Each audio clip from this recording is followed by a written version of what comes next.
Maharashtra assembly का budget इजलास आज से शुरू हो रहा है। कोरोना के बढ़ते मामलों के पेश नजर बजट इजलास को मुख्तसर रखा गया है।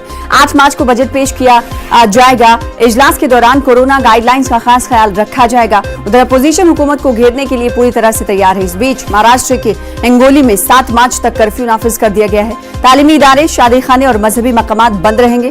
सरकारी दफातर, बैंक, पेट्रोल पंप और जरूरी खदमात इससे इस्तिस्ना रहेंगी।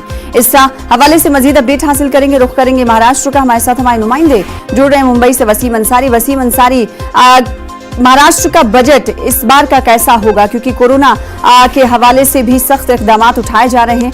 कैसा होगा बजट, सबसे पहले सवाल।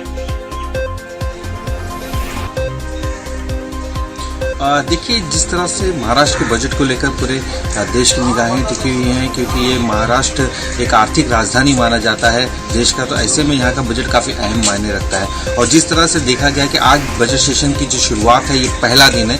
आज पहले दिन के कामकाज की बात करें तो ये राज्यपाल के भाषण से शुरुआत होगी इसकी, और भारत सरकार की उपलब्धियों के बारे में सारी जानकारी देते हुए अगले दिन इस पर चर्चा होगी और 8 तारीख को बजट पेश होना है। ये जो बजट है, ये इसमें जिस तरह से कल हमने देखा कि उद्धव ठाकरे ने भी इस बात का उल्लेख किया कि ये जो बजट होगा, इसमें सबसे ज़्यादा तवज्जो अगर दिया जाएगा तो आरोग्य को दिया जाएगा, यानी कि हेल्थ डिपार्टमेंट को दिया जाएगा। तो ये साफ तौर पे यहाँ पे दिखाई दे रहा है। लेकिन जिस तरह से हमने देखा है कल के दिन कि सत्ता पक्ष और विपक्ष दोनों एक साथ आपस में ही भिड़ते हुए नजर आए, जहाँ पे विपक्ष ये कह रहा था कि अधिवेशन नहीं चलने देंगे जब तक संजय राठौड़ का इस्तीफा नहीं होता वन मंत्री, और वन मंत्री संजय राठौड़ का इस्तीफा उद्धव ठाकरे ने।